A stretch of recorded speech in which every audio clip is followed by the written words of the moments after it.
Si j'ai à parler de moi, on ne va pas parler de moi tout le temps. Hein.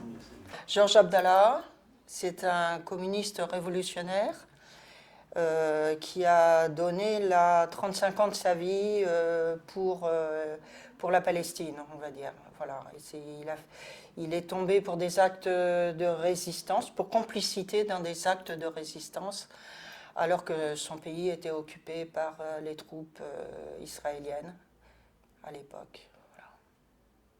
C'est la première fois que j'en ai entendu parler, c'est par des camarades qui visitaient Jean-Marc Rouillant et qui nous a parlé de, voilà, il y a là-bas un communiste libanais, personne ne s'occupe de lui. Alors, ce qui n'est pas tout à fait vrai parce que déjà le Secours Rouge en avait déjà parlé bien avant nous. Mais bon, il n'y avait pas de visite.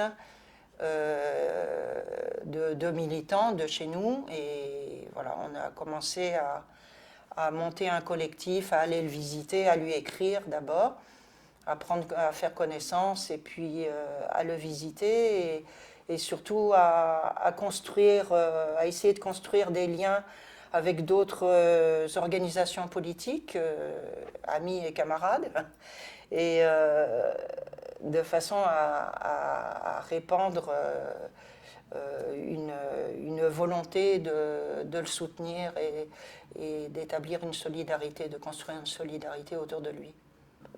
On a une certaine fierté à le défendre et à le soutenir et à être solidaire, non seulement de son combat, parce qu'on est d'accord politiquement, pas forcément tout le monde avec les moyens employés, mais en tout cas sur le sens politique de son combat.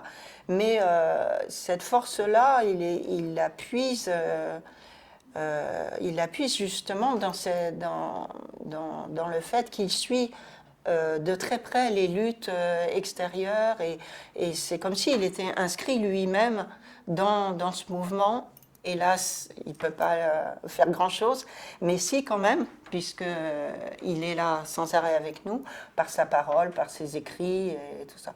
Il y a un titre de chapitre de l'article de l'UMA qui était très beau, je trouve, c'est « Résister à l'enfermement en s'ouvrant au monde ». Et c'est tout à fait lui, ça. Cette force de résistance, il la puise justement dans cette ouverture qu'il a au monde et cette capacité d'analyse perpétuelle qu'il a. C'est impressionnant, franchement. Souvent, c'est du courrier de camarades que je connais, parce que je connais presque tous les camarades qui le visitent. Et comment il le gère? Alors, le matin, en se levant, il écrit et il répond, il s'obstine à répondre à tout son courrier. Ce qui, vous imaginez ce que ça donne, c'est énorme, c'est énorme. Et en même temps, ça donne et de l'espoir à l'extérieur, parce qu'on en a besoin, et c'est flatteur. C'est une considération, en fait. Il considère les gens qui lui écrivent et qui viennent le visiter avec beaucoup d'estime et de reconnaissance révolutionnaire et tout ça. Mais peu importe, il y a plusieurs moyens d'essayer de libérer la Palestine ou d'être solidaire des Palestiniens. Et il n'y a pas qu'une seule façon d'être solidaire. Et toutes les façons pour libérer la Palestine sont bonnes. Maintenant que les révolutionnaires fassent peur, ça c'est pas nouveau. Et le fait même que les révolutionnaires soient en prison, ça veut dire aussi qu'on veut rayer de l'histoire la mémoire des luttes et des luttes révolutionnaires. Et le fait que Georges soit maintenu en prison depuis 35 ans fait partie de cette entreprise de rayer de la mémoire tout ce qui a été acquis par la lutte. Et voilà. Il a du mal avec son image, voir son image partout, qu'on fasse un livre sur lui, un film sur lui. C'est difficile pour lui, ça l'intéresse pas. C'est pas sa personne qui importe, c'est son combat. c'est ça notre combat aussi, c'est pas de faire qu'on ne l'oublie pas, on va pas l'oublier, ça risque pas, mais c'est justement faire ce rapport de force-là, de faire que ça les embête beaucoup plus de le garder enfermé que de le voir dehors. Je ne suis pas sûre que les États bourgeois fassent en sorte de se dépêcher de sortir un révolutionnaire de tôle. Il faudrait qu'ils en tirent profit, et lequel.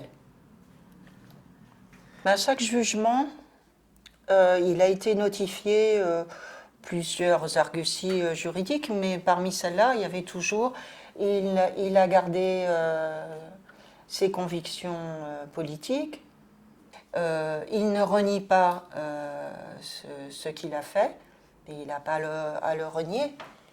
Et c'est un acte de résistance. Et c'est pas au bout de 35 ans qu'il va mettre un genou à terre et qu'il va... Il n'a pas fait tout ce chemin-là pour, à un moment donné, céder là-dessus. Puis il n'a pas à céder. Enfin, je veux dire, mais pour nous, on est fiers d'être solidaires avec quelqu'un qui renie pas ses idées. Ça n'est pas que nous qui peuvent le libérer. Nous, on est dans la solidarité. Mais on peut influer sur un rapport de force, oui. Et la manifestation de Lannemezan en fait partie. Qu'est-ce qui t'anime, toi Parce que je suis engagée politiquement, déjà, parce que je trouve que ce combat-là, c'est ma vie. Et puis parce qu'il y a des moments de découragement, certes, comme j'ai beaucoup de militants sur la longueur, il y a des fois, il y a des hauts et des bas. Heureusement que Georges nous remonte le moral et à chaque fois, je me dis, attends, on n'a pas à se plaindre, nous. Et c'est encore pire pour lui, quoi. Et lui, il tient, il est debout, il est... Voilà. Donc, c'est reparti pour un tour à chaque fois, et voilà. Jusqu'au bout.